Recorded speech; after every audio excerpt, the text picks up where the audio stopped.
Hello again. My name is Roland Anglin, and I'm the Dean of the Maxine Goodman Levin College of Urban Affairs.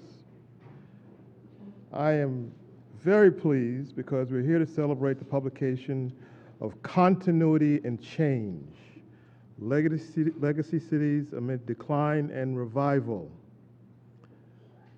This is a co-edited volume by our colleagues, Professor Rosie Tai and Stephanie Ryberg-Webster. The question of legacy cities is critical and timely. We're still in a decades-long economic adjustment that has seen unequal revitalization of major cities in this country that heralded the industrial age, birthed our middle class, and nurtured our cultural expanse. You know, we are one of the few developed nations that does not have a coherent policy towards the regeneration of older industrial cities or regions that have lost population, jobs, and industry. The editors and contributors asked the large question, why no urban policy? But they go further to argue that the legacy of housing stock, warehouse districts, and infrastructure are critical assets for the transition to well-functioning, vibrant urban places. This volume explores not only the commonalities across legacy cities in terms of their industrial heritage, but also their differences. The book, which is published by the University of Pittsburgh Press, seeks to illustrate the positive steps that cities have taken to enhance economic investment and increase the quality of life, while addressing the very real challenges that they still face. We are extremely proud of our colleagues for taking on the challenge of putting this edited volume together. It is well needed, and it's a well-regarded addition to the field of urban studies. And I want to ask my colleague, Stephanie Ryberg-Webster, to come up and take charge. Thank you, Dean Anglin, for that warm welcome. And thank you all for joining us this afternoon. I'd like to recognize former Councilman Zach Reed, who I see in the audience, who's now with the Secretary of State's office. It's also great to see so many students, alumni, colleagues, staff, and other familiar faces here today. So I am Dr. Stephanie Ryberg-Webster. I'm an associate professor here at the Levin College. I'm actually starting my 10th year here this year, which seems remarkable. And I am the co-editor with my colleague, Dr. Rosie Tai, of the book we are launching here today, Legacy Cities, Continuity and Change Amid Decline and Revival, published by the University of Pittsburgh Press. We are so excited for the panel today and for the release of this book. And I'm going to take a few minutes just at the beginning here to kind of give you an introduction to the book and an overview of why we undertook this project and how we undertook it before introducing our panelists. The book is really the culmination of a few years worth of work. These books take a lot longer than a lot of people think to get from kind of conception to press. And we are both so thrilled with the result and so thankful to all of our contributors. When we started the project, Rosie and I were really looking for a way to collaborate and build upon our mutual interest in legacy cities like Cleveland. In the spring of 2016, our then interim dean, Bob Gleason, supported a series of brown bag lunches to bring together faculty and staff around issues of common interest. So Rosie and I decided we would co-lead one of these brown bag lunches. And that forum, that hour lunch discussion about legacy cities and their past and future really is where this book was born. I'd also like to take a brief moment to express our appreciation for support of the project on the part of the Levin College Women's Fund. Maxine Goodman Levin established the Women's Fund to help support research and scholarly careers of female faculty. And we thank Dean Anglin, Laura Levin, and the entire Women's Fund board for ongoing support of the project. So our goal for this book was to very broadly, bring attention to urban policy and planning issues that are important to cities like Cleveland. We wanted the book to reflect the complexity of legacy cities and to intentionally harness the knowledge energy, and research surrounding these cities. We wanted to highlight also the breadth and depth of work going on right here at Levin in this building. And to do so, we really targeted contributors who are affiliated with the college in some way. These include faculty, research staff, senior and research fellows, and former doctoral students who are now faculty elsewhere. Finally, we wanted to focus primarily on Cleveland in order to broaden the discourse about legacy cities beyond other places like perhaps Detroit, which garners a lot of attention, especially in scholarly research. Additionally, as urban scholars and as residents of this region, Rosie and I just adore this city. It is a fascinating place to live and to work. It is wonderfully interesting, complicated, and messy in the best of ways, right? And it's a place that has captivated us. So as likely most of us who are in this room know, cities like Cleveland, Detroit, Cincinnati, St. Louis, Buffalo, and others saw their population peak in the mid-20th century.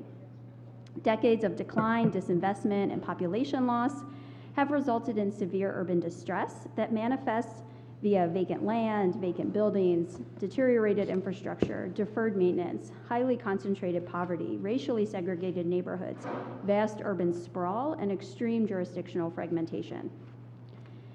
We intentionally adopted the framework of legacy cities rather than other names for these cities like shrinking cities or Rust Belt cities or post-industrial cities. I'm sure there are more.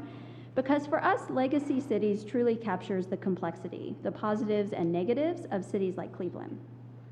So I have to give credit where it's due.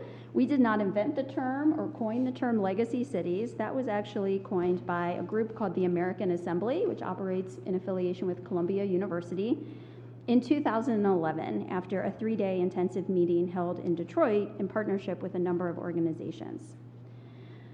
According to the American Assembly, the word legacy was particularly useful as it, quote, invokes thoughts of both extraordinary inheritances and obsolete relics.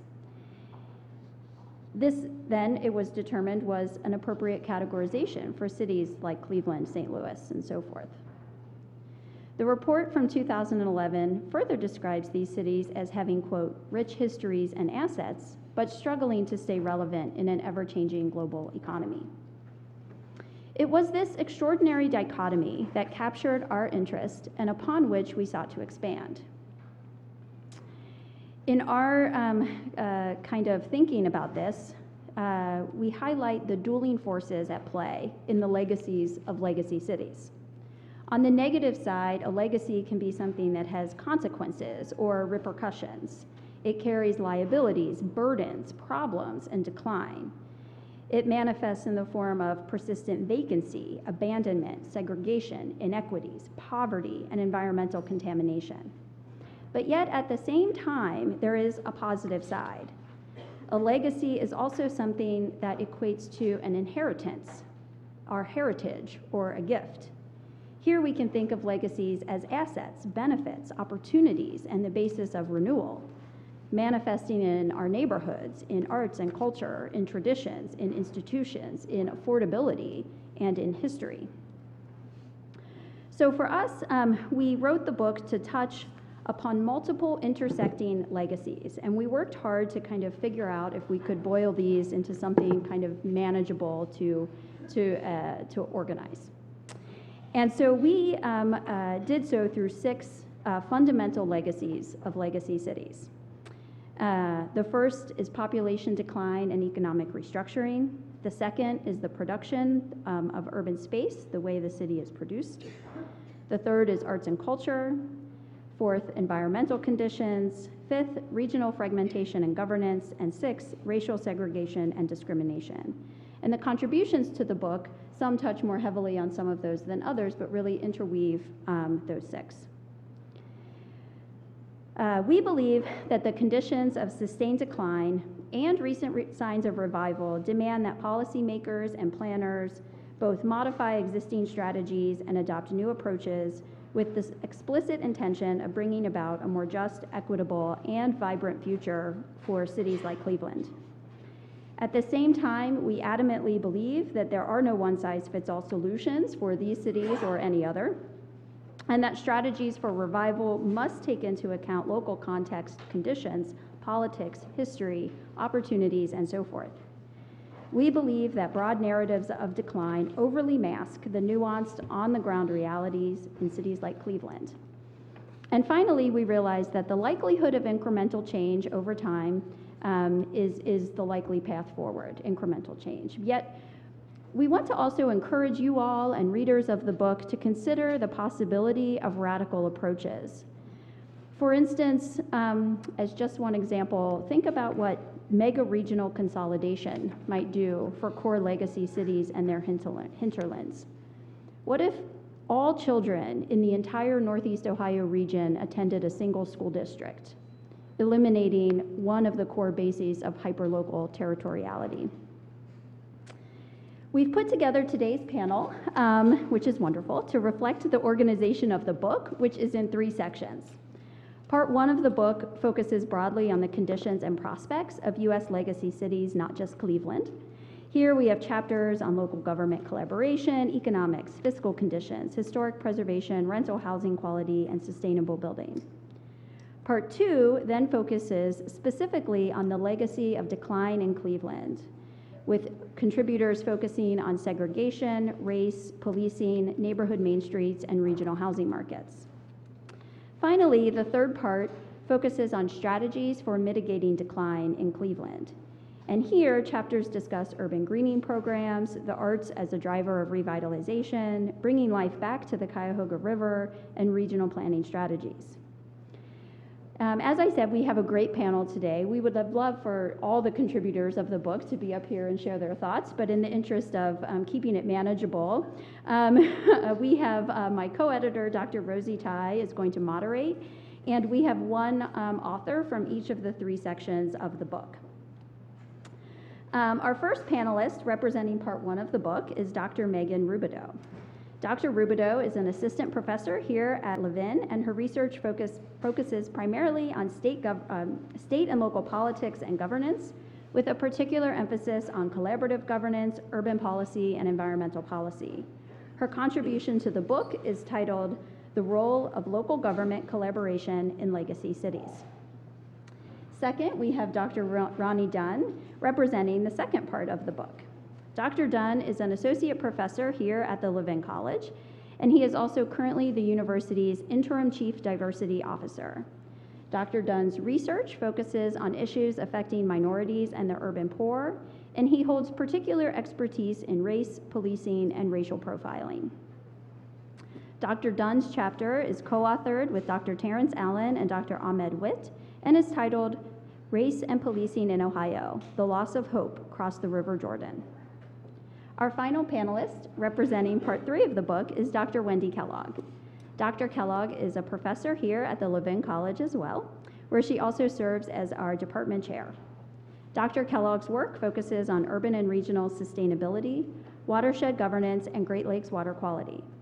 Dr. Kellogg's contribution to the book, which is co-authored with Dr. R. Samantha, is titled "Back to the Beginning: The Resurgence of the Cuyahoga River and Cleveland." So before I hand it over to Dr. Tai, I should mention that we do have some books for sale, and Rosie and I and any of our contributors who are here would be more than happy to sign them if you'd like. I hope that you enjoy the panel. We are really hoping, we're going to hear from each of the panelists briefly, and we're really hoping for a rich dialogue and question and answer sort of session. Our intent was to have this be more of a conversation than formal presentations. I will ask that if you have questions, to please use the microphone. This is being recorded, and the only way your questions make it on the recording is if you use the microphone, which we will walk around and kind of bring to you as questions come up. And so with that, I'm going to turn things over to Dr. Tai. Thank you again all for being here, and enjoy. Thanks, Stephanie. Can everybody hear me okay? I'm not going to talk very much, which is, as you all know, incredibly rare because I'm having some throat trouble. So lucky for you, that means you're going to hear more from my colleagues.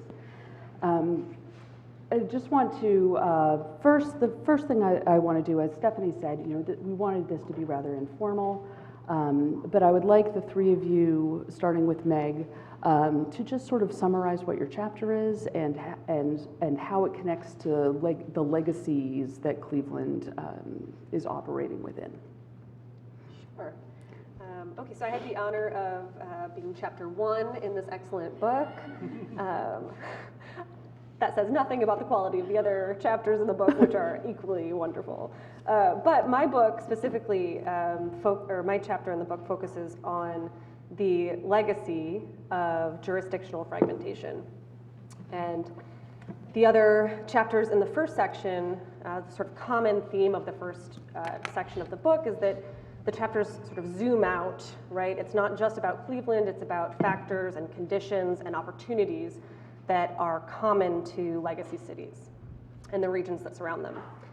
So those include, right, if you, in the first major section of the book, topics from economics of these regions to fiscal conditions, historic preservation, sustainable buildings, and rental housing quality. My chapter examined the ways that local government fragmentation, which is a common feature to legacy city regions, affects prospects and strategies for solving regional scale problems.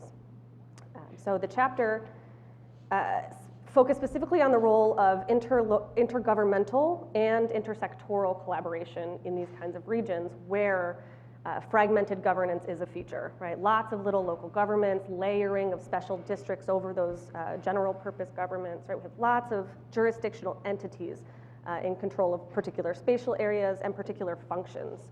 That's a complex environment and creates challenges for solving all kinds of problems. And some of those problems quite vexing given the features of legacy city regions. So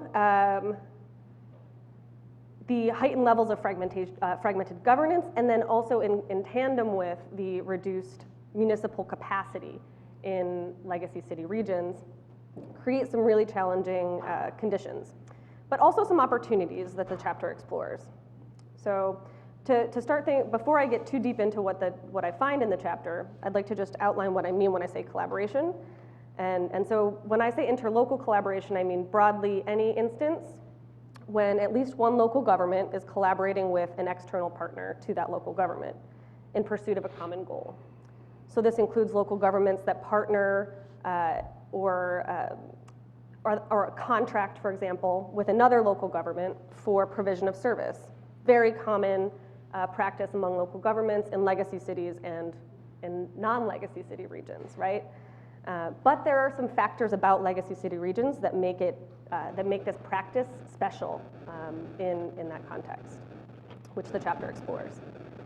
So it also examines partnerships that are more vertical in nature, collaboration that is vertical in nature, meaning any kind of local government collaboration with, say, the state or federal agencies. And finally, collaboration refers to occasions in which local governments collaborate with non-governmental organizations, such as nonprofits and private business, to achieve a goal it cannot accomplish effectively or efficiently on its own. And as we know in Cleveland and in many legacy city regions, because of the legacies of these cities, they often have very active, intense nonprofit activity. And so that creates an opportunity for regions like Cleveland and other legacy cities. All right, so some major takeaways from the chapter, which explores and examines existing and really ongoing research on this topic, which is, there's tons of it. Lots of scholars are digging into this question of interlocal collaboration and in its many forms that I've just outlined. So some major takeaways that I find. First, that purely horizontal collaboration, that's the first kind I described, right? Collaboration between cities for service provision or some shared policy goal, will probably be a limited avenue for making meaningful progress in legacy city regions. Given the fiscal conditions of local governments and the trends in these cities, in these regions where you have sustained population loss, stagnant population, it creates more of a zero-sum game between local governments, which will then focus more on their competitive dynamics than their shared goals or shared hopes for the region. So those competitive dynamics mean that partnering will be more likely only where there is direct, immediate, and quantifiable benefit to the local governments involved. And when there are few unknowns or potential or any kind of potential for failure of the collaboration. To compare, right, in a booming region with population gain, this would be less of an issue because all of the local governments could be quite certain that they would win, whereas collaborations in a legacy city context often mean that for a regional scale goal, there will be true winners and losers, or at least the perception of that among local governments with local power and local constituents. So, because of declining resources in these legacy city regions, strapped cities, local governments that are suffering the most are actually the least likely to be engaged in these kinds of collaborations, right? They need them the most, but are least likely to be invited into a collaborative agreement, right? So that this would have real equity implications in legacy city regions, not just Cleveland, but beyond. That in fact, interlocal collaboration at the horizontal scale might actually exacerbate existing inequalities in these regions if left to sort of like an organic method. So that led to a couple of other takeaways. One, that the role of higher level governments, particularly states, may be really important to directing that kind of interlocal collaboration. So we know that local governments in regions like Cleveland are collaborating with one another regularly for service provision. They have these interactions, they have these connections. States might be able to play a role and have been shown in some cases to play a role in prodding more meaningful kinds of collaboration that benefit the region as a whole through incentive programs and the like. So again, a major takeaway that higher levels of government will likely have to be involved to get the kinds of regional scale improvement through collaborative governance. And third, that collaborations with non-governmental organizations, including private business, but in a lot of these cases, particularly with nonprofit organizations, will also likely be an important factor in the advancement and improvement of conditions in legacy cities and their regions. And that's it. All right. I'm going to ask the audience if they'd rather have questions of Meg so that we don't forget everything that she said first, and then move on to the other panelists, or whether we should do all three summaries and then a set of questions. How about option A, raise your hand. Everybody likes option B, I guess. Yeah? All right, so we'll do all three at once. I think that's what they were. All right, so Dr. Dunn, take it away. Sure.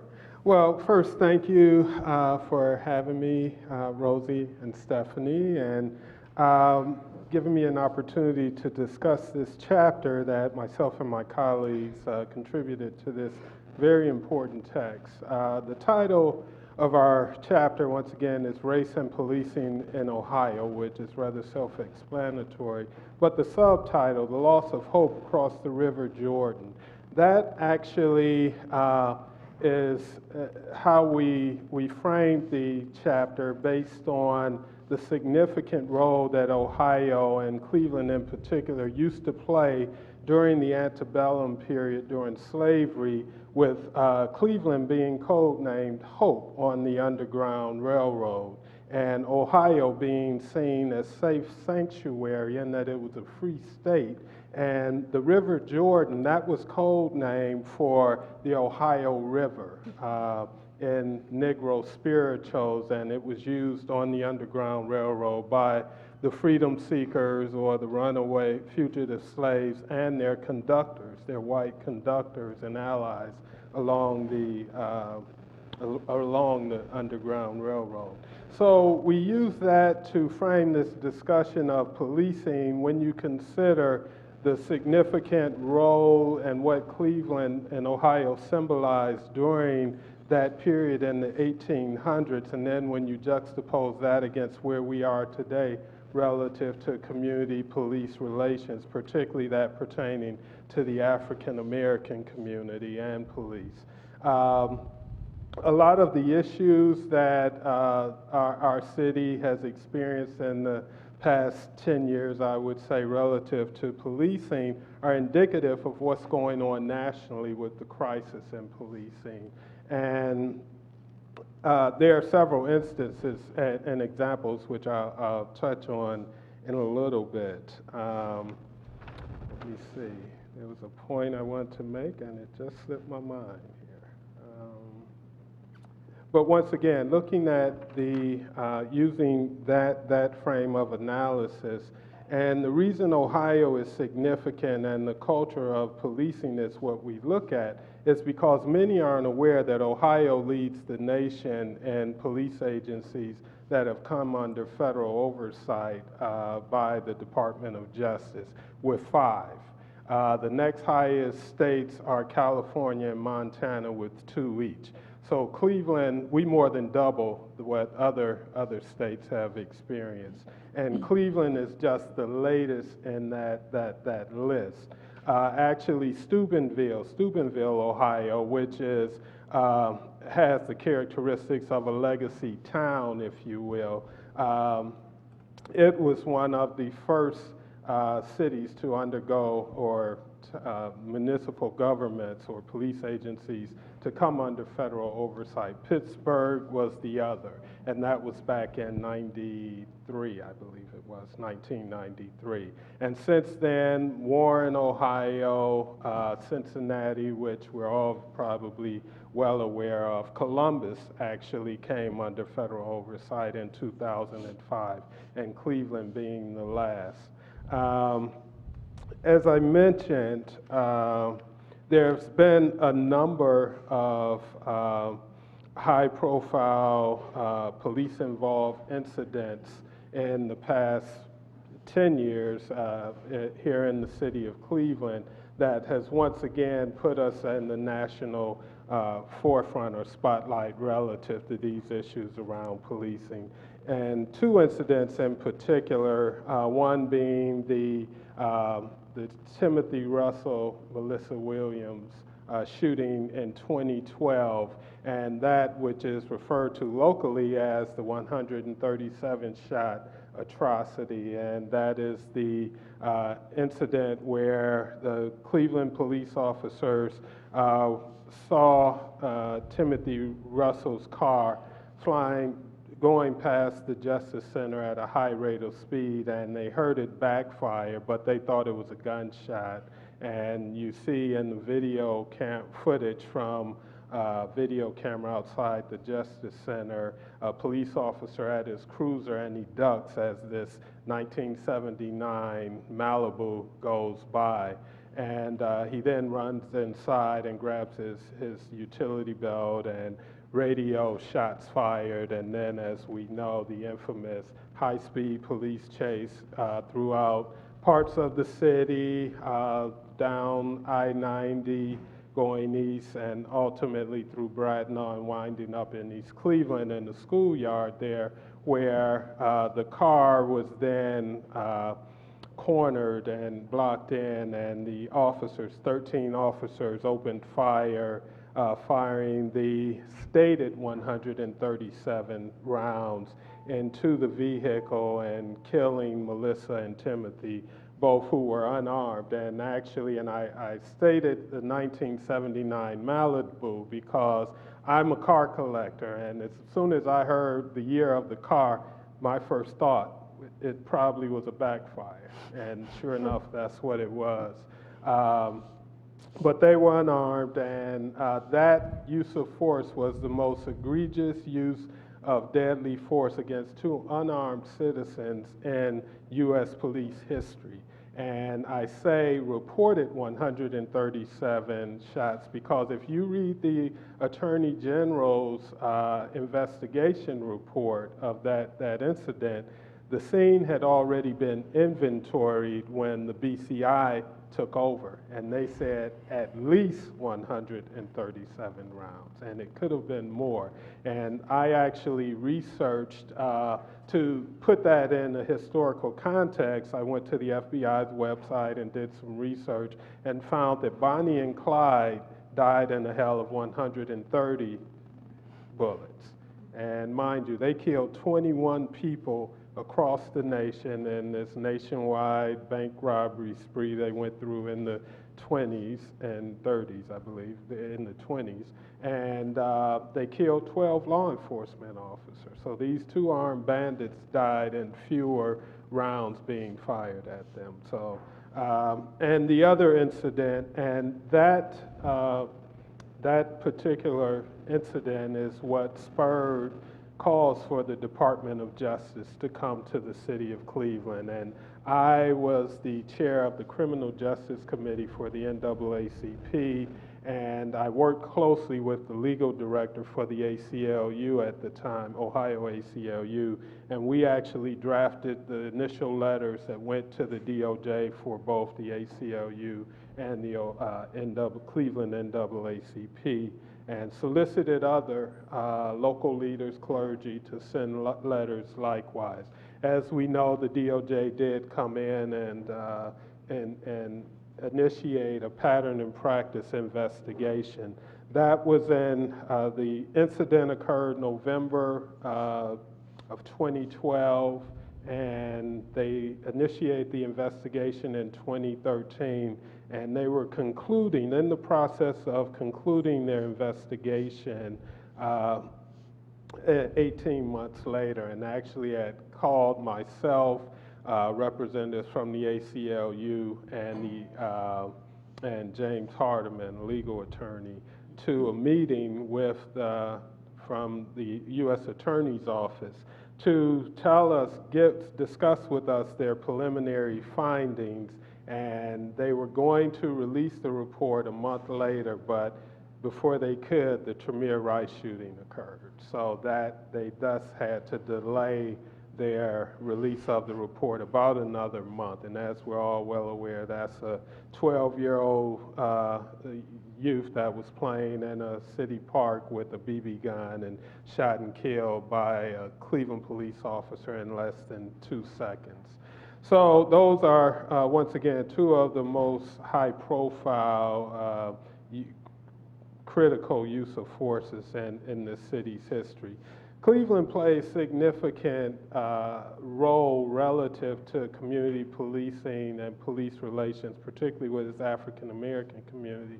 When you consider there were two seminal landmark Supreme Court rulings that emanated out of the Cleveland Police Department, and these pertain to race, these cases being Mapp v. Ohio, 1957 case, which in essence helped define the parameters by which evidence found during a police search is admissible in court. The fruits of the search, they have to be performed in a constitutional manner in order for them to be admissible in court. And the other being Terry v. Ohio, case that the late Congressman Lewis Stokes argued before the Supreme Court in 1968, and it stemmed from an incident that took place at the corner of 14th and Euclid in 1963.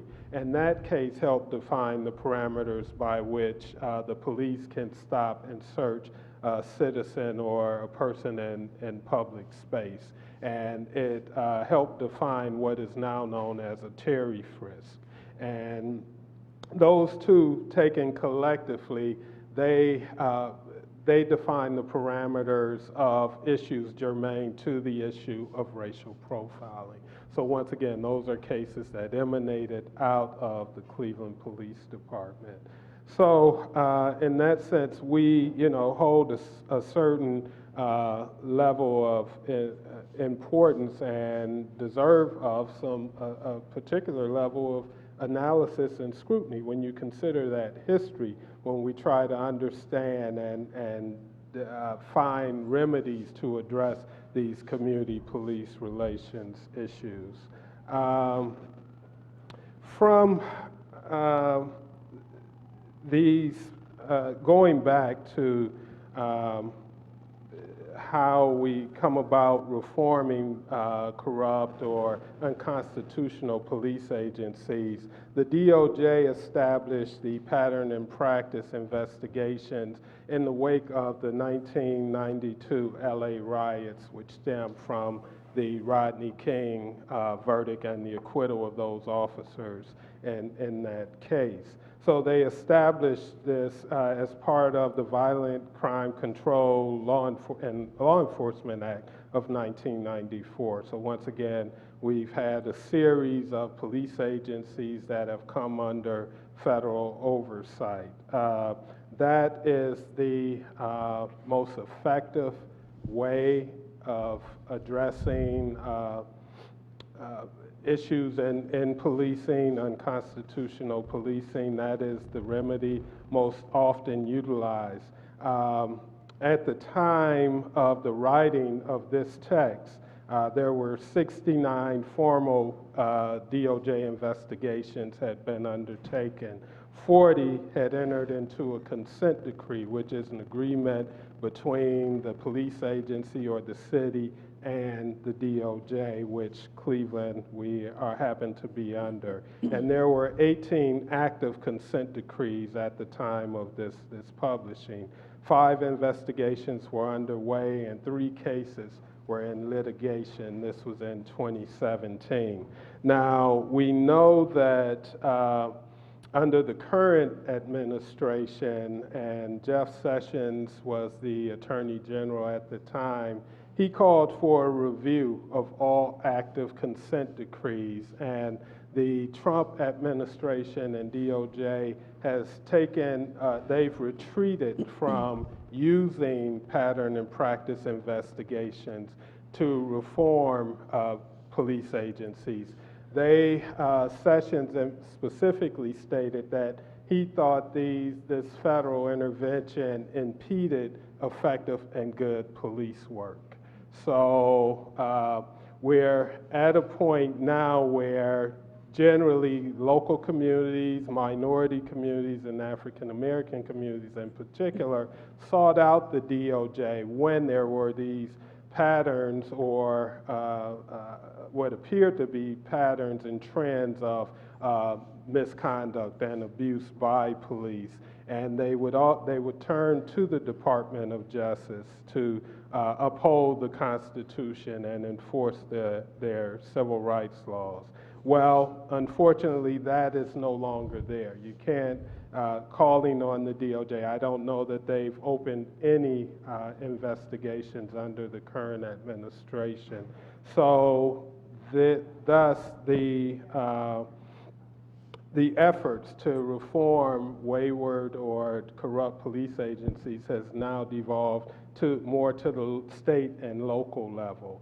And we write about Ohio, in particular, efforts that have been made at the state level. Former Governor Kasich commissioned a statewide task force on policing to investigate policing because, one, I actually called upon 2 state legislators, the former state senator Nina Turner and current state senator Sandra Williams, to call on the governor to commission a statewide task force in the wake of the Tremere Rice shooting and the John Crawford III, because the point I raised earlier about us leading the nation in agencies that have come under oversight, that isn't a well-known fact, but I used that to make the argument. And we actually met in my office upstairs on a Tuesday, and that Thursday they met with the governor in Columbus, and that Sunday he was on the Sunday morning talk shows announcing the impaneling of this statewide task force on policing. Now, mind you, he was running for president, so the timing was right. So, but from there, he signed an executive order to succeed that body, and we did town hall meetings across the state and wrote a report and submitted to the governor, and he then signed another executive order establishing the Ohio Collaborative Community Police Advisory Board, which has been charged with establishing statewide standards in policing, minimal standards. So Ohio is the first in the nation to initiate such a commission. To date, that body, which I currently serve on, and Governor DeWine has reappointed and continued that body as well. There are 7 statewide standards have been established. And so those are efforts, once again, to still bring about police reform and enhance community police relations at the state level. At the local level, we know we're still under a federal consent decree. We are now in our 4th year. And so those are just some examples, and Cleveland is representative of other legacy cities across the state. Ohio, next to California and Texas, we have the most urban centers of any other state. We have 8 when you look at Youngstown, Toledo, Cincinnati, Dayton, Columbus, those other cities. And then there are the smaller towns that still have the characteristics of legacy cities, such as a Warren, such as a Steubenville. And often what you have in these cities, and particularly during this period of decline as a result of the Great Black Migration, you have significant minority and African American populations that still inhabit these cities. And you know, we're all well aware of the troubled relationships that exist between our communities of color and African American community and the police. And we conclude our chapter by once again going back to that historical metaphor using Cincinnati and Columbus, which were both important points on the Underground Railroad, and juxtaposing them relative to their current states in regards to community police relations. Today, Cincinnati is held up as a national model on policing, where Cleveland, unfortunately, we hold the distinction of being the poster child almost for bad policing or community police relations. So that's how we end the chapter, and I look forward to engaging you in dialogue and questions. Thank you. Great. Dr. Kellogg, we have a smattering of really positive stories here. So Dr. Kellogg's going to talk about environmental issues and solutions that we've seen here in Cleveland.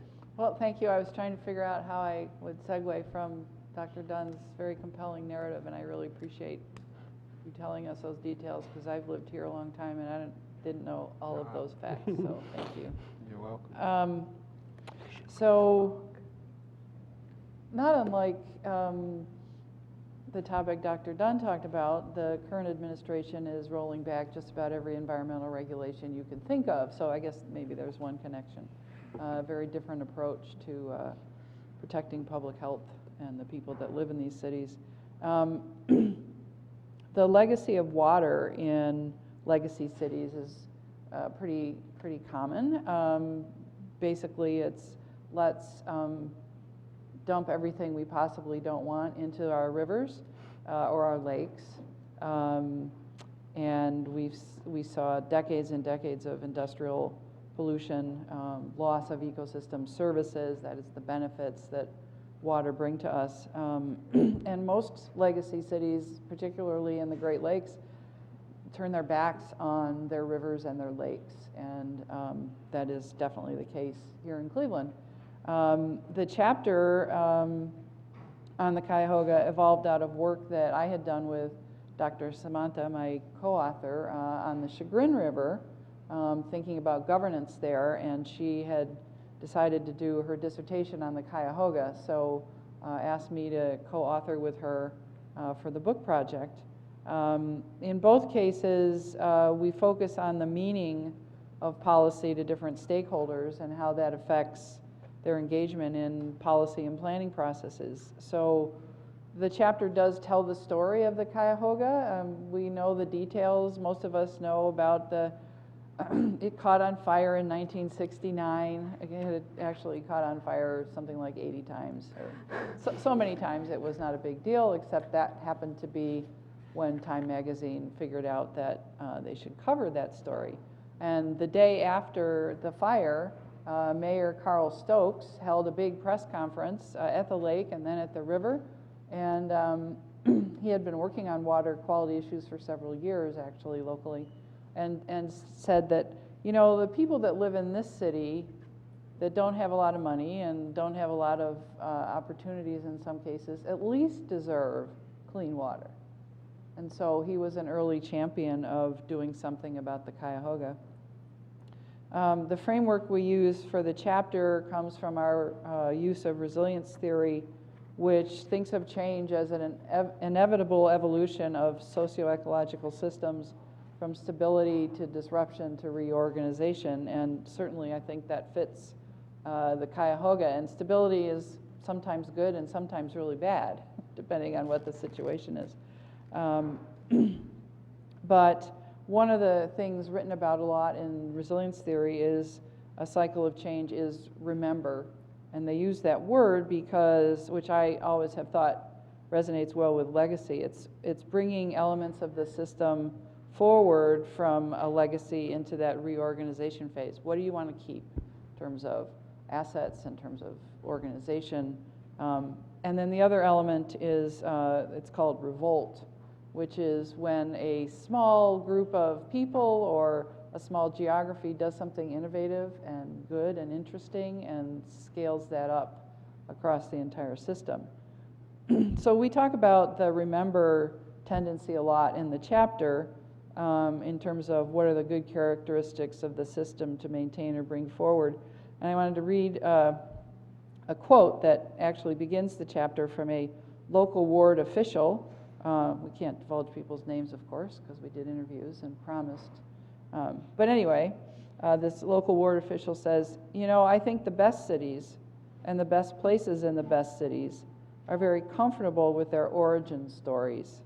And it is really a little bit unsettling to think that for a very long time, the place from which this city grew, for most people, was not only a place where they had never visited or participated in or been in or through or on. And it was something that if we just recognize its uniqueness and honor its authenticity and appreciate that origin and not just protect it but lift it up and tell people how wonderful it is, the good is just going to keep happening. And we took that as inspiration. Some of you in the audience probably know exactly who said that. But we found that the research, when we talked with policy actors, there was a deliberate attempt to link the rebirth of the Cuyahoga and focusing on this legacy as a river as a place, as an important part of the city, linking it to the founding of Cleveland, and then proposing that the rebirth of the city itself could follow from that or could support that effort. The second key thing or theme in the chapter is thinking about meaning, or the meaning of place, and spent quite a bit of time in interviewing stakeholders that revealed the narrative about the river and the meaning that people ascribe to the river in their lives in particular or in their professional work was changed over time in support of the river and linking it to Cleveland and its neighborhoods. So for decades, the narrative was one of loss. Terrible pollution, the loss of being able to fish in the river, not being able to use the river for recreation because it was so in such bad shape.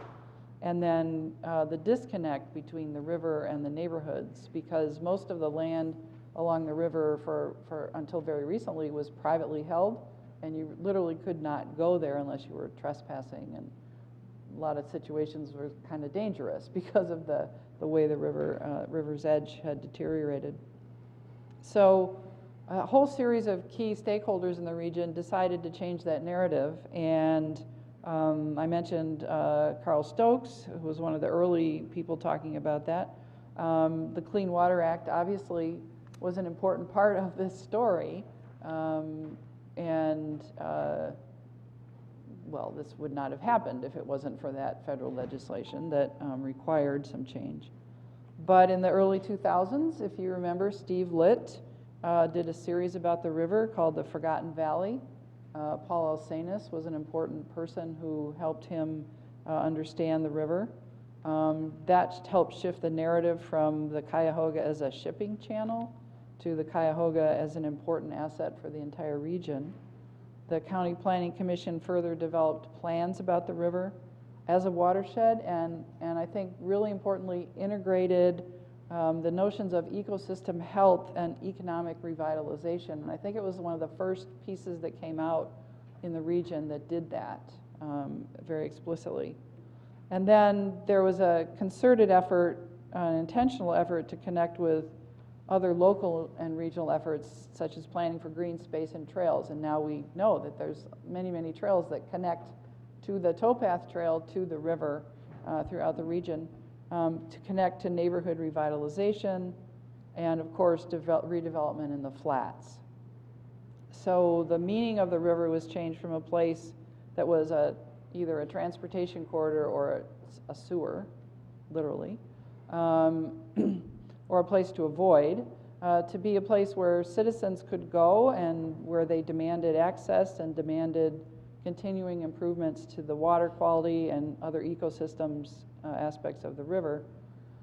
And I think one of the most interesting stories is this push to sort of the revolt of, no, we don't want it like this anymore, changed the governance of the river as well. Some of this was just a natural evolution of bringing together different organizations to work together, but one part of it was very explicit when, I don't want to point too directly to it, as the council person at the time said, the organization we have that governs the flats is not working. And he defunded it, and he created a new one called Flats Forward. And he invited a broad range of stakeholders to come and have the conversation about what can we do with the Cuyahoga River in downtown Cleveland. What kind of place should it be? And that was a most critical shift. So you had a vision of multi-uses of the river, and that it was a place for everyone, not just for industry, not just for shipping. It was a place where you should be able to go and maybe not swim because it's got a lot of weird currents, but at least be in a boat and not have to worry if your hand got in the water, right? So that was key. So simply, there would be no millions of dollars invested in the flats if the river still burned, and the river would still burn if law, policy, and advocacy hadn't taken place for several decades. So I think the story of the Cuyahoga points out the critical relationship between cities and their waterways and other ecosystem services that sometimes are forgotten, that a river is a source of pride, of inspiration, a sense of history, and really can connect.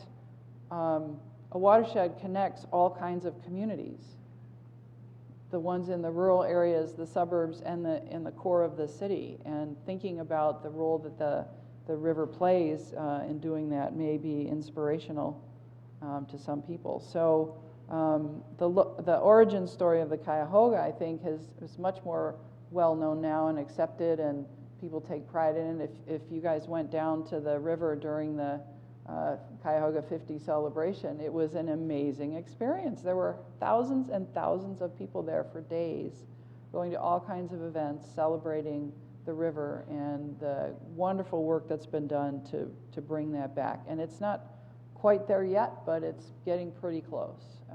And some parts of it are really good. So not to make this a story of everything is wonderful and positive and there's no tension here. There's always contested territory. There's always competing narratives, which get sorted out over time. But I think these drive the reorganization and change that's needed to really make serious policy change. And I think that what's happened on the Cuyahoga is really transformational. Bit by bit, it has transformed how people think about the river and the region and its importance to us all. I think I'm getting your throat thing, Rosie.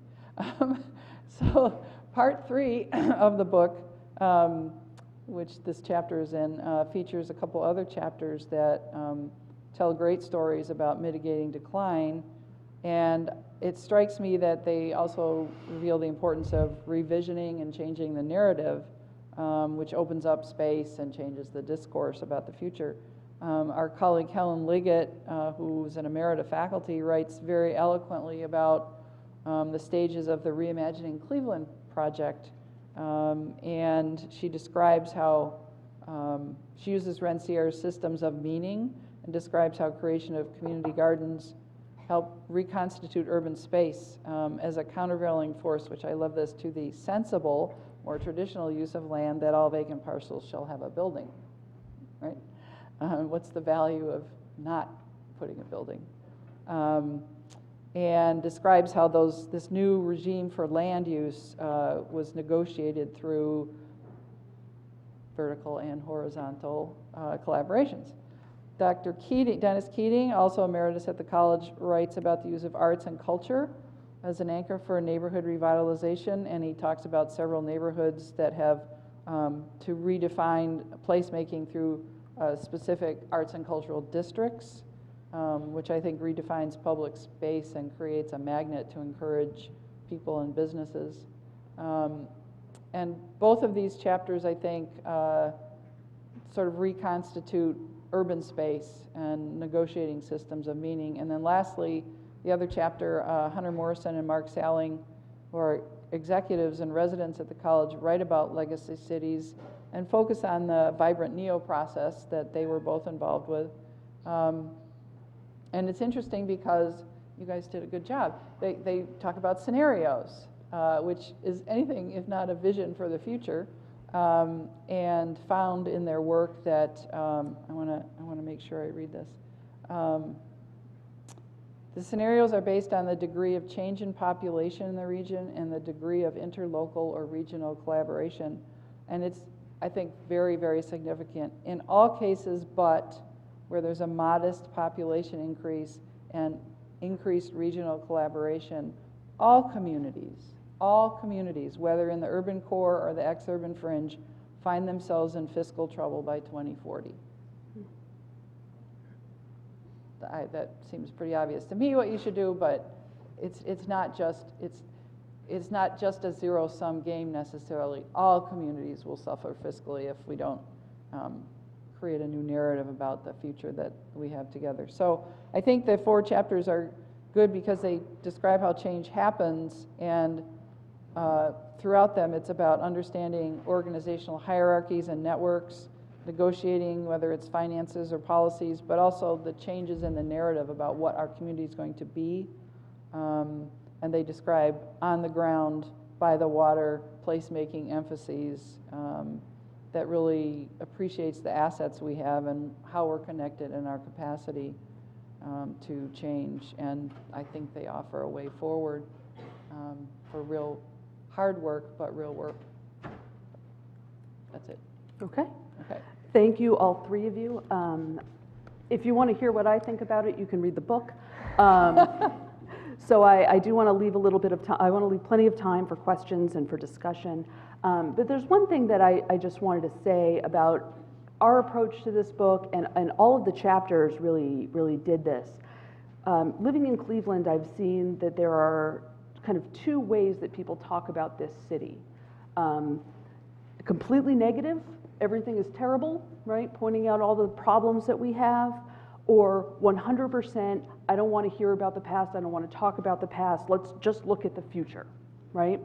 And so what we try to do in this book is combine the 2, right? Recognize and be honest with the terrible history and histories that we have here in Cleveland, to acknowledge, reckon, and own that, because we understand that without actually talking about things like discrimination, racial segregation, redlining, all of that stuff, we need to reckon with that and look at the results that we are still living with before we expect people to just say, oh yeah, we're good, let's move on, right?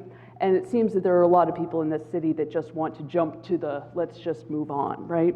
And so all of the chapters in our book really do reckon with these ideas of assets and liabilities, and looking at things as not just wholly negative or wholly positive, but how can we take these legacies that we have and these issues and problems and concerns that we have, and how can we turn them into assets?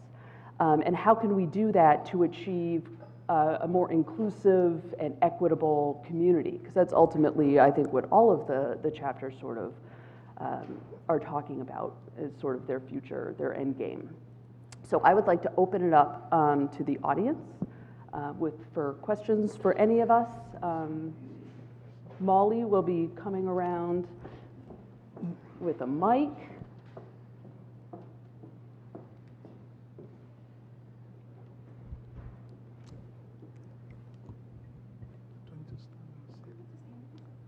Whatever Hi, you want. everybody.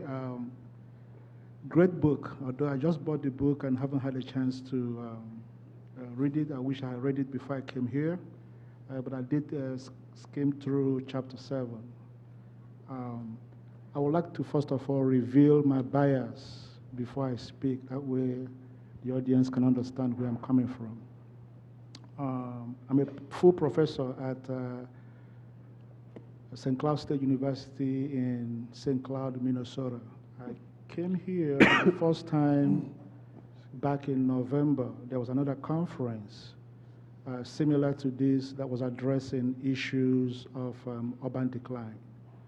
I think the conference was titled, I don't want to miss the title, Alternatives to the Present, a conference on architecture, urbanism, sociology, development, and planning. It was put together by AIMS, Kent State collaboration with CSU, Cleveland State.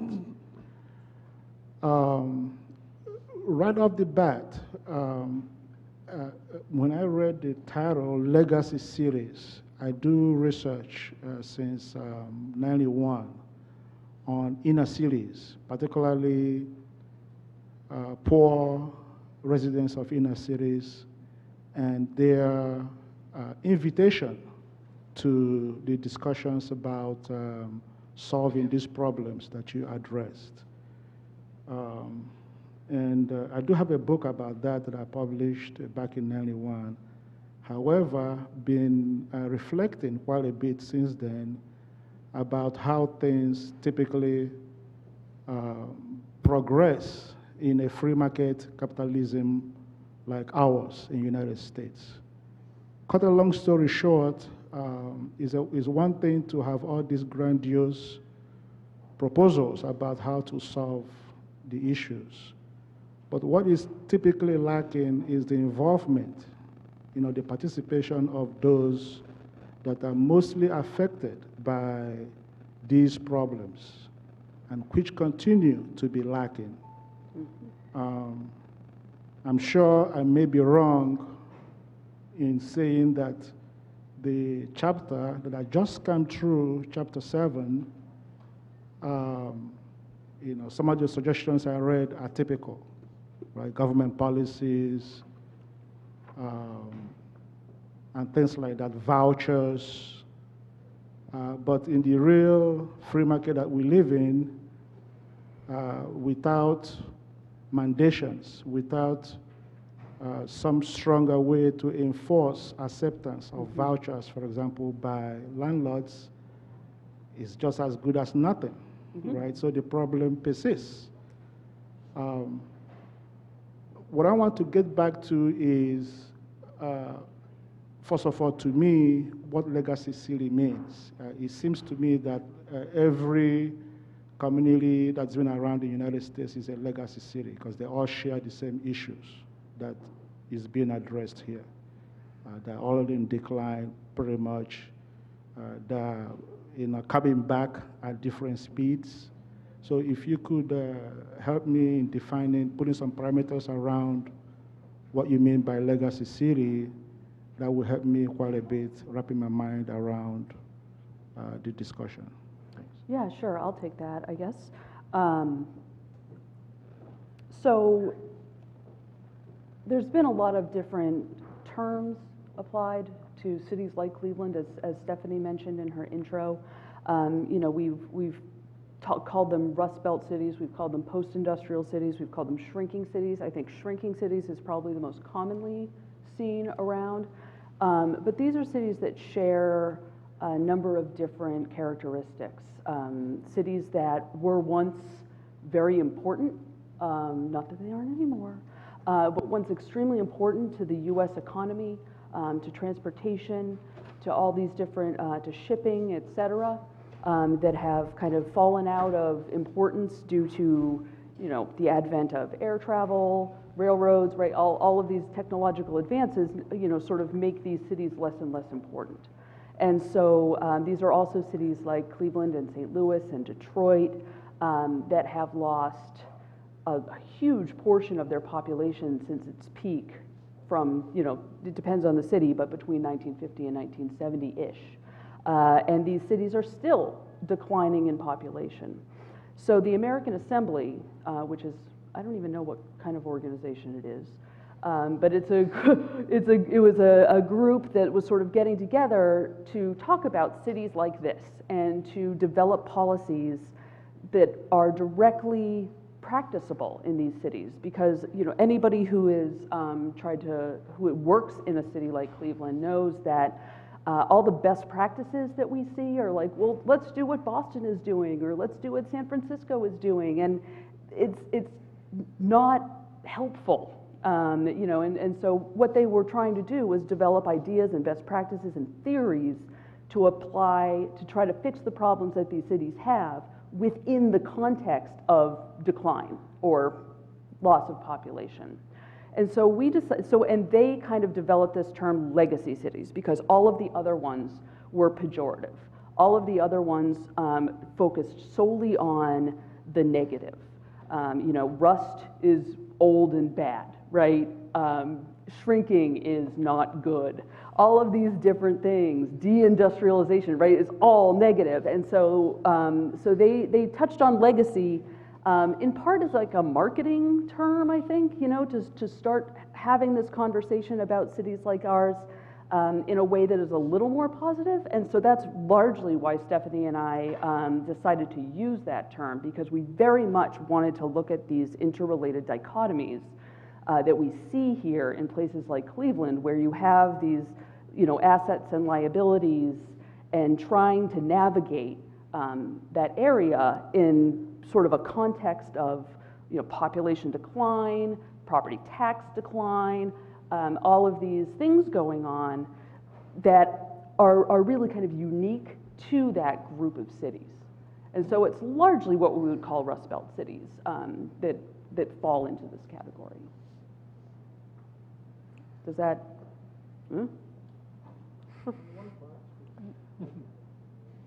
Okay. Hi, and thank you for the conversation. I look forward to buying the book and read more. My question, and she mentioned my name is Zachary Reed, and I'm the Minority Affairs Coordinator for the Ohio Secretary of State, so I get an opportunity to travel throughout the state of Ohio and seeing what other cities are doing on behalf of minorities. And my question would be to you, Dr. Dunn, who gave me an A in my class when I went to school. So I appreciate that. Earned an A. Correction, you earned. Correct. All right. Well, my question to you is this.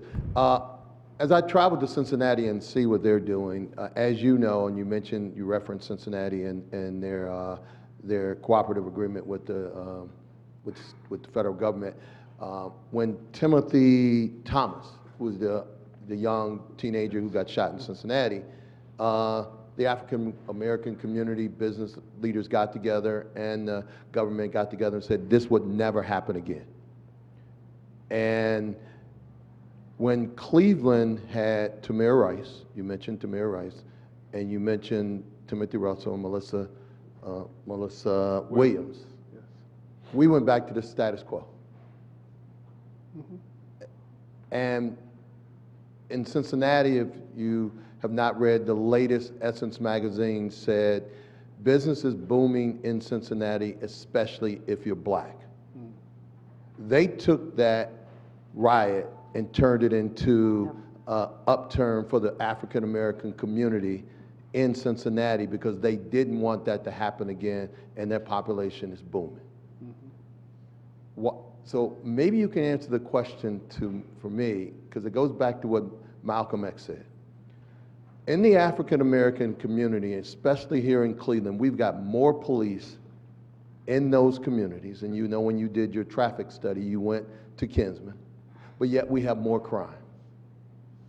How are the two continuing in the city of Cleveland with less economics, more crime, but more police patrolling the areas of color? So let me make sure I'm understanding your question correctly. You're asking why is it we still have the high crime rates that we have in certain communities, while those are the most heavily policed communities? Yes. And why is it that our economic boom that has hit the Flats and University and Tremont and downtown. Why hasn't it, if more police is supposed to be more safety, why hasn't that boom hit the southeast side of the city of Cleveland, like Union Miles, Mount Pleasant, Lee Harvard, parts of Slavic Village? Why is it that we got more police and we had a riot? Well, we didn't have a riot. We had the same situation of young people being killed by police. And in Cincinnati, they turned it into a positive in those African American communities. And yet the status quo continues in our communities. Sure, yes.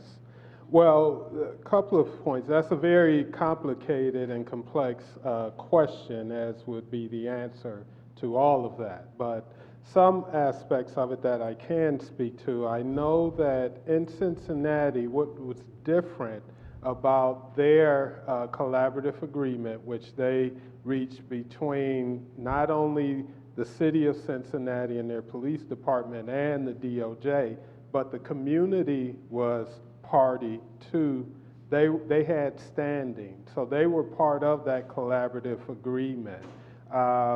When the governor's task force toured the state, we went to Cincinnati, and myself and a former colleague from Case, Dr. Rhonda Williams, we stayed over and met with some of the lead community organizers that were involved in the development of the collaborative agreement. And we met with the attorney that represented the city to ensure they had standing, that the community had standing. And, you know, I saw firsthand how the relationship between the community and the police had changed. It was organic. I met with the police chief. I met with some of the line officers and the brass. And this community organizer, she walked through the police department. She had a badge to get in. She walked in, and you would have thought she was a high-ranking official in the department, the way that the officers responded to her. And I spoke with citizens on the street. She called people just randomly and asked them to speak to me, and I asked them questions about their interactions and relationships with the police. And it was organic, and they said if they ever had an encounter with the police that was going the wrong way, all they had to do was cite the collaborative agreement, make mention of it, and the police's demeanor and everything would self-correct. He would self-correct. So I say that to say that did not happen here in Cleveland. Myself and others, ACLU, other representatives of other civil liberty, civil rights groups, were meeting and trying to ensure that the community had standing in the agreement with the city and DOJ. And initially, we were told, in essence, that it was something both parties desired. But at the end of the day, we know that that didn't come to fruition. So that is part of the reason I think we see somewhat of a difference between the two. Now, as far as the economic activity in Cincinnati, I was there this summer for the Music Fest, and I was quite impressed with the downtown and the development and everything, the business activity and development going on there. But I've also been told by some of those community organizers that the people that were at the forefront of bringing about that change did not benefit and profit financially. Others did, but they did not. And unfortunately, I fear some of that is happening here in the city. With the one thing I've learned, there's a cottage industry that exists around these consent decrees, and they go kind of from city to city, and you know, so there's a lot of built-in incentives and self-interest for certain segments. But relative to your question about the crime in certain parts of the city, and I know you were the councilman over in Mount Pleasant. That's the neighborhood I grew up in, my mom still lives in. It's not connected to some of the economically viable entities, if you will, in the city where we see a lot of the revitalization taking place. Your Tremont, Ohio City, such neighborhoods, and most of them are somehow connected either to anchor institutions, such as over in University Circle. We see a lot of development and growth going on there. But one of our co-authors in the book, Kirby Date, she talks about the Main Street economic activity in neighborhoods and communities such as Mount Pleasant. Where I grew up, East 131st was a main street where you had butchers, you had, Woolworths was there, you had the dry cleaners and all types of economic activity. I remember East 105 was another main street economic area. Those don't exist today. Why? One, I think they're kind of dislocated from a lot of the economic activity and the engines in the city, those anchor institutions. So how do we connect that? I think that was that's the intent behind the Opportunity Corridor, if I'm thinking of this correctly. Whether or not that comes to fruition, only time will tell. Thank you. Yes. Could I jump on that as well? I mean, I think there also needs to be a fundamental reimagining of how we think about public safety. The cities that have been successful in having a more equitable, community-based policing programs have kind of enlarged their definition of public in a lot of ways. And so the history of kind of policing and public safety in cities across the country has been one where minority neighborhoods are either over or under policed, right? And all of that is dependent upon the needs of the dominant group, right? The white community of, well, whose safety do we care about, right? Who are we protecting whom from, right? And who is it important, right, to kind of have that protection? And so the areas where you're seeing progress are the ones who actually do value the safety of the folks living in the poor communities, not just trying to make them pretty or pleasant or whatever for people who are coming to visit the city, which seems to be an emphasis in a lot of ways. You can also look at kind of how homelessness is addressed, a lot of similarities, right? How are we using criminal justice and public safety to sort of control these different populations of people? Who are we protecting them from? Are we protecting them from people? Are we protecting people from them? And I think we need to just really fundamentally rethink what the purpose of having police is, and how to actually make that achievable and equitable.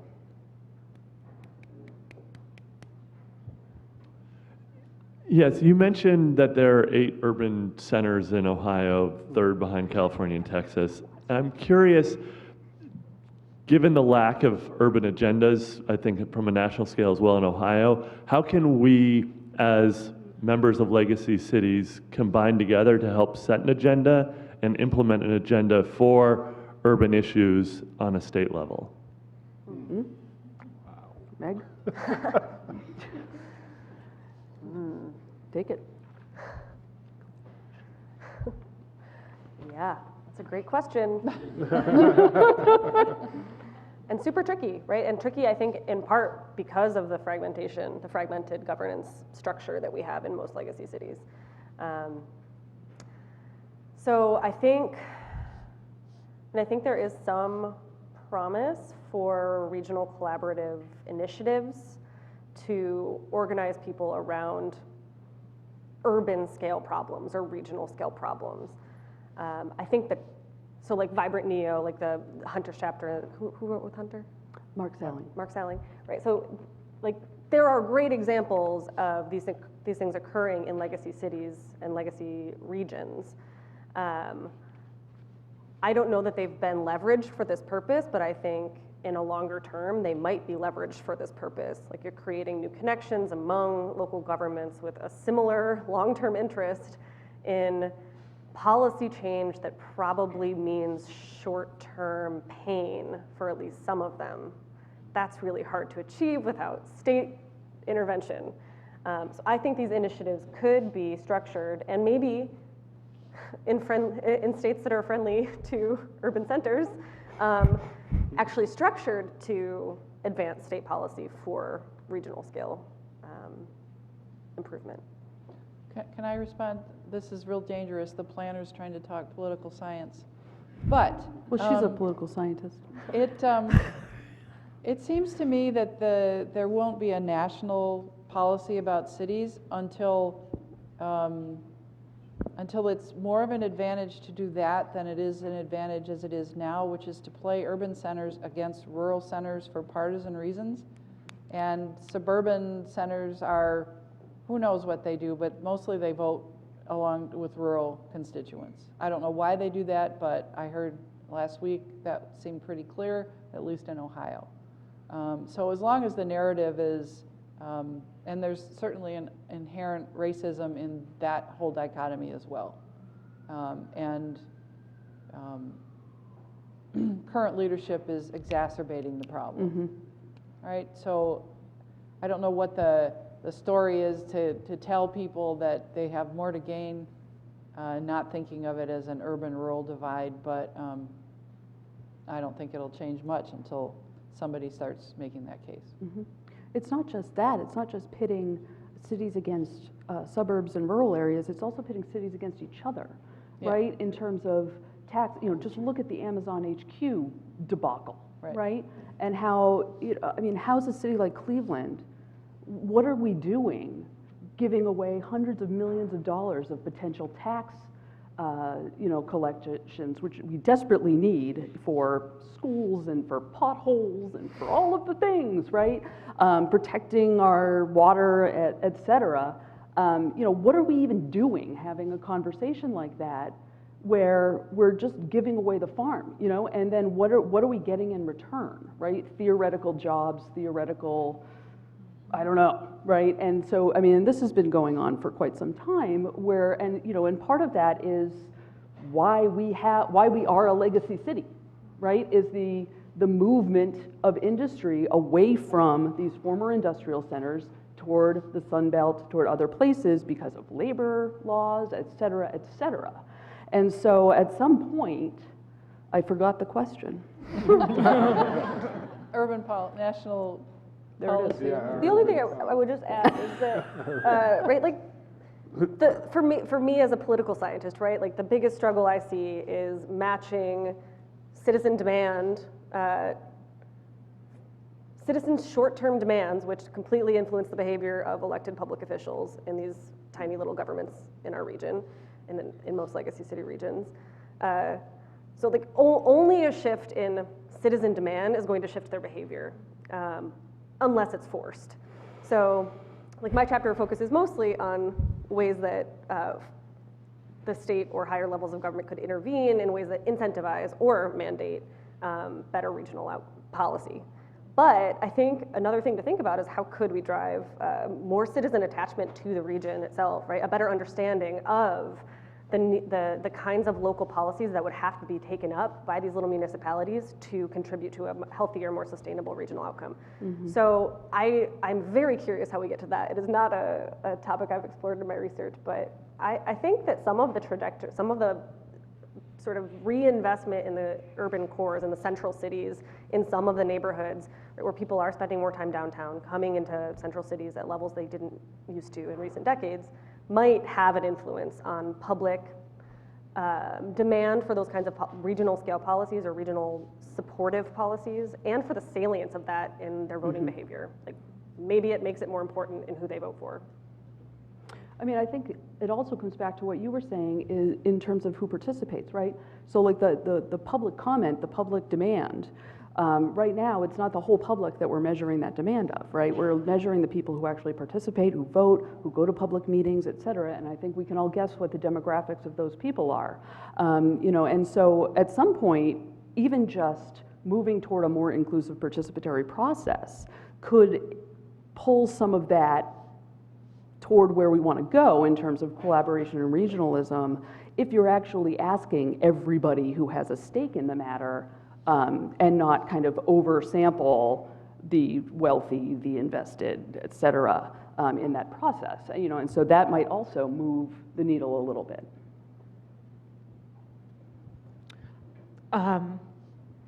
That kind of answered a lot of my questions, but I guess kind of in summary of all that was discussed. So, we're a legacy city.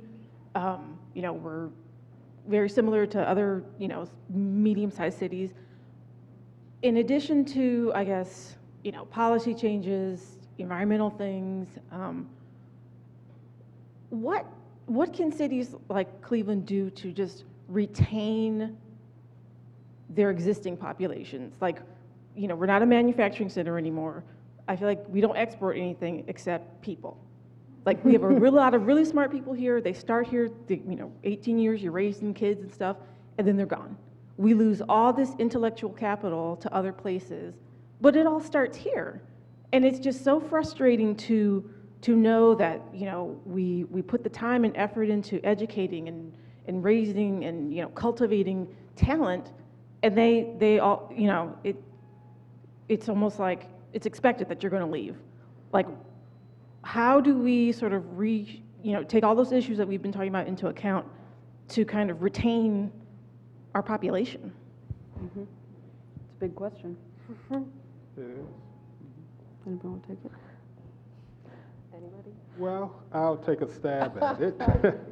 I think part of it starts with, one, the narrative that we tell ourselves. And Rosie mentioned using the term legacy cities. That also acknowledges what assets we have and resources. I'm often struck when I travel and I'll be at the airport, and I might even be in another city at the airport, and I'll hear Clevelanders asking people that aren't from Cleveland, particularly during the summer, if they say they're coming to Cleveland for a vacation, and they'll ask them like, "What? Why are you going?" And so we have this self-concept, this defeatist self-concept, and to me, part of it starts there. Now, there's much more to it, but the narrative that we tell ourselves. I don't know the data. I don't have the data. I think we've somewhat stemmed some of that brain drain, if I'm not mistaken. I know it isn't at the same levels it used to be. I think certain initiatives that are underway, such as Say Yes to Education, things that the university are doing, will help play a role in that, helping young people, and just the changes and transformations that have taken place here at Cleveland State. I mean, now we're more of a residential campus, and it's a very vibrant and exciting campus that's part of the city. Cleveland is nothing like the city I grew up in. And if you look at the downtown area, it's becoming more of a 24-hour city, a walkable downtown, and things of that nature. So I think we're beginning to turn that curve. I know if Richie Paparin, he probably has the latest data on that, but he's not here to my knowledge. He might be in the building. But yeah, I think we're changing. We're beginning to turn that corner, but we still have a ways to go. Yeah, there's also, there's a few national trends that are kind of working in our favor as well. All we hear about, and there's folks who wrote their chapters about housing markets here right now, and all we hear about is San Francisco and New York and Boston and DC and all these super, super hyper expensive cities where people are getting paid a ton, but their relative, wealth is not really growing. at all. So Cleveland has this huge advantage in having all of these educational institutions, all of these cultural institutions, the lake, all of this, environmental assets, and relatively inexpensive housing, right? And this is where you start seeing these kind of debates happen with whatever the Cleveland Rising, I think, is the new vibrant neo, I'm not sure, of sort of, it's a very much of a chicken and egg proposition, right? Do we invest in the city, in the neighborhoods, to make the neighborhoods livable for the people who live here and maybe draw people back? Because we're not just losing people to other cities, we're also losing people to our own suburbs, right? And so it's also kind of like, well, do we invest in the neighborhoods to make this a more livable city for people who live here right now? Or do we kind of go out on a limb and do some big economic development thing, to try to attract business to come, which will then bring jobs, which will then increase our tax base, et cetera, et cetera. But I mean, there's a lot of little things that Cleveland is doing right now. For example, the blanket 15-year tax abatement program that is undermining so many of the goals in terms of having a more equitable, community economic development than what we're seeing here, and that stuff isn't helping very much. So. Can I just say one more thing? I think this is a current statistic that 80% of the students that graduate from Cleveland State actually stay in the region. Mm-hmm. So that's a good thing. Mm-hmm. But region is the key. And I think part of the puzzle is, well, obviously it's jobs. We have a lack of people to fill highly skilled jobs, and we have many people who, it's not that the jobs they could do aren't necessarily, don't exist, it's that they don't live near them, right? So I think the spatial element is something that could be more easily fixed than thinking we have to reinvent manufacturing on a grand scale. And I know the transit organizations are trying to address that, and sort of building that neighborhood-based, some sort of entrepreneurial activity together with that it's a small change, but, and the other thing is, when immigrants come to cities, they tend to start little businesses, and we have a bit of that happening, although not in the same scale as other cities. But there are, I think, important things that people are working on that might help that situation a bit. And two other points I'd like to add to that. One, the practice of double dipping, I think, is detrimental to retaining young people, young professionals in the city. That's where a civil servant or someone in the public sector in particular, they retire and then they come back and, after 90 days, and then they get their job, they stay on the roll pretty much. And that's precluding young people opportunities to advance within those institutions or organizations. I think that's detrimental. And another, we as professors, we have a significant role we can play in that. I always tell my students when they're about to graduate and ask them what their plans are, and often I would go to DC or Atlanta or Dallas. I tell them, well, one thing to consider, you can go to those cities and they're excited. You can be a big fish in a small pond or a small fish in a big pond. You can make an impact here in Cleveland, depending on, what area you're engaged in. But for the most part, you can make a difference. And for particularly a lot of young people, a lot of millennials, I know that social contribution aspect is very important to them. Yes, if I could jump in. My chapter was on fiscal conditions in legacy cities, and I want to address this question from a fiscal perspective, right? So it's expenditures on one side, taxes or tax advantages on the other side, and Rosie touched on this topic a little bit. So expenditures, spend more, right? Spend more on infrastructure, spend more on safety, right? Better roads, better infrastructure, safe communities, better parks, right? This is what attracts residents to cities. On the other side, it's tax advantages, right? Abatements, credits, deferrals. So if you want to bring businesses, if you want to bring residents, you can provide property tax advantages to people, right? To residents, to businesses. And yet there are downsides to any of this, of course. And City of Cleveland does a lot of this already, right? There are property tax abatements, and there are homestead exemption in the whole state of Ohio, right? So there are other advantages.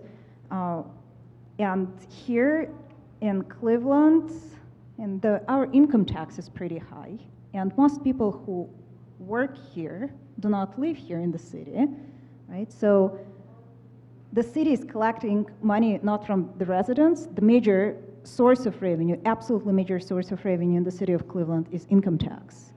And the tax is not collected from the residents of the city mainly, but from people who come here to work, right?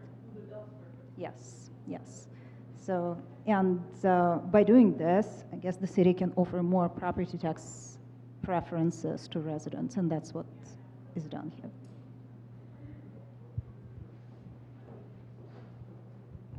Hi. Couple of things. First off, I just want to say congratulations and bravo to my esteemed colleagues here for putting together such a fantastic group of Levin faculty in one publication. So we've got some really awesome people working here at this institution, and you've brought them all together in a really important publication. So kudos for that. Really excellent. My question is relative to one of our legacy employers. Also a well-known philanthropist, also well-known for home-growing employees through an internship program all the way up through top-line management that's just announced their need for a new home based on their aging infrastructure. And what, if any, recommendations would you make to the city relative to how to keep Sherwin-Williams here without giving away the farm? Unfortunately, all of the folks who wrote our economic development chapters are not here. Are not here. So, yeah, do any of you want to jump on that? You got anything? Tatiana? I won't buy their paint anymore. Threaten to sue them for lead abatement. I mean, I think ultimately this is where, Meg's discussion of fragmentation comes in, right? Why is Cleveland competing with whomever, Sherwin-Williams is going to move to, right? They're probably not going to move to LA, right? They're probably going to move to Youngstown or to Akron or someplace else. So, I mean, we need to fundamentally change how we govern and how we think about the region and the growth of the region, so that, we're not throwing tax abatements and it's not a bidding war between us and somebody 15 miles away. That doesn't make any sense for anyone but the company that's getting, sort of doesn't have to pay any taxes for the next 20 years.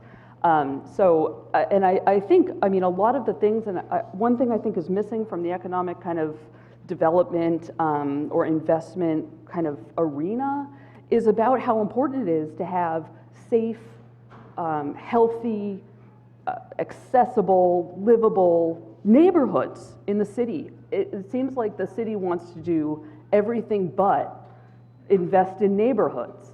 And if you've got neighborhoods and you have people and you have a relatively okay transit system, you can actually have people coming to work, commuting to work, being able to live and work and shop and play in the city. But that needs neighborhood investment. And so, that's not going to convince Sherwin-Williams to stay, but doing that may convince whoever is looking in the future to stay, right? And so without that real foundation, it's a foundation of the city, and without really investing in that, the people in the neighborhoods, we are going to keep losing employers. So I'm up here. So I'm going to say this knowing that it is not the appropriate thing to say, but one time I would like someone to call the bluff, right? Just once, right? To see what actually happens. And I think, so I say that somewhat sarcastically, right? But I think it should not be undervalued how long Sherwin-Williams has been here, or companies like it, and the ability to draw on that heritage, that origin stories, right? Like, and yeah, its facilities may need upgrading, it may need certain things, but I don't think, I think it frustrates me when cities jump to the biggest solution, right? Like the most costly from a tax giveaway kind of perspective, than sort of incrementally trying other things, right? Like there can be assistance with facility upgrades or really drawing on kind of the heritage of a place and the whether it's a company like that or an institution's embeddedness in a place. And so I said kind of call the bluff, and I don't know that the city would really take that risk, but sometimes you have to take a risk, right? And I wonder sometimes how often these things come up all the time, right? It's a reality that someone's going to move, and it is a reality sometimes. That's the risky part. It is a reality sometimes, and sometimes it's not. And so that is, so I think it can be risky, but I think there are other ways to try and negotiate people staying or companies staying without jumping to the most extreme answer. Right, and there are things that the city can do in terms of investing in infrastructure and amenities that make an employer staying in the city an attractive thing, right? It's not just like, okay, you don't have to pay taxes for X number of years, right? We can also say, well, let's partner with this employer to enhance a lot of the things that they are looking for to provide, again, transportation and all of these other, and infrastructure, so that they will want to stay. And then, which is also beneficial not just to the company and its stockholders or whomever, but to the broader community as well. And everybody's leaving, so, because we're out of time. Hello, yes. Actually, we're touching upon a subject that is relevant to my own questions. Is first of all, I guess, are we addressing the perspective of whether we are, these companies are leaving Cleveland, or are they going somewhere where that's more attractive? So, and do we know the difference? So you mean, is it a push or a pull? Right. Says, do we know? Because we've been addressing the amenities and the infrastructure. We've been addressing that for decades. And even though it's taken a long time for the city officials to really address the resident exodus, they have been doing it at least for the last couple of decades. And we have quite a number of amenities. But my question is too, aside from the perspectives, because we're trying to make Cleveland more attractive, but are we doing that blindly? We don't know what's really attracting or pushing these companies and people. Are they the same thing? What attracts individual residents, or what attracts the business? Mm-hmm. But another question that is relevant is, do we know why businesses like Sherwin-Williams continue to leave? Because it's still a relevant and present question and problem. Because we consider ourselves, and just like John Penny found out, I don't know if many of you know who John Penny is, City Club. He fronted the GOP convention 2016. He was bragging how we are, and blindly I might add, because he admitted that later, that we're what is that? A upcoming city, and well, anyway, so then all the statistics and all the lists that Cleveland was rated, he found out they were last. And so he was pitching a narrative that was false in his eyes. And so he went to the City Club, and City Club was sold out when he gave this speech about the reality of Cleveland. So again, this goes back to my question. Do we know what's pushing these businesses out? Because Sherwin-Williams is the next major company to leave, aside from Eaton and who's American Greetings, even though American Greetings move out. Which is now in Westlake. Right. So we may be able to keep Sherwin-Williams in a suburb, possibly, but it looks like they're doing the same thing like BP did, and I mean, they're legacy businesses. The answer is it's both a push and a pull. The answer is also we do know what's driving that. The three of us remaining here are not the ones to talk to, so I'll defer to Tatiana. And yes, and I'm not talking from economic development perspective. We have a again, whole center full of purely folks. from tax perspective. And I cannot answer your question whether these businesses are staying in the area, just relocating, or if they're moving out of state. But in general, in Ohio, we have very, very unfavorable tax climate for individuals and mainly for businesses. There is an organization called Tax Foundation, and it's a nonpartisan group of great thinkers, researchers, economists. They do lots of fabulous things, but one of the things they do is they rate tax climate in each state annually, and Ohio is rated anywhere between 44, 45, and 46. This is how great our tax climate is. And we're doing very good in their rating in property taxes. Sales taxes, not so much. Income taxes are terrible. We have both personal income tax climate is terrible, right? And many businesses, I mean, unincorporated businesses are paying personal income tax. And every business here also pays commercial activity tax, and it is one of the worst taxes you can only imagine. And I don't want to go into the weeds of that, but our tax climate is not good. Can I just say, I thought, I don't have any inside knowledge, but in the paper, it said, for those of you who still read the Plain Dealer, it said that they are simply out of space in the building they have down along the river and other buildings, and they just need more space and a more efficient way to have their headquarters configured. So I don't think they're necessarily saying they're moving out of the city of Cleveland, and Lord knows Cleveland has a lot of space that could be used in some productive way. So Jeffrey, I think, again, the planner talking economic development, but I think that it's going to be a regional solution. Whether they end up in the city of Cleveland or not, keeping them in the region is probably the better play.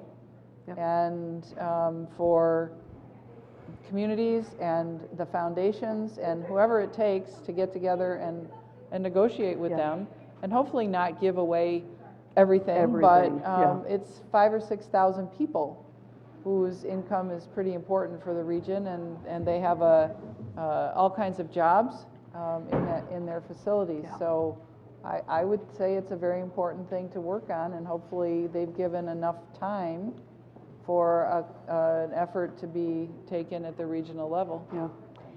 So it is nearly 6 o'clock. You'll notice the increased flutter of activity as our evening session of classes are beginning. I want to thank everyone for coming, and I'm so, I think, speaking on behalf of all of us, appreciative. This is exactly the kind of conversation and dialogue we hoped the book would spur, so we hope it continues beyond this particular forum. And thank you all for coming.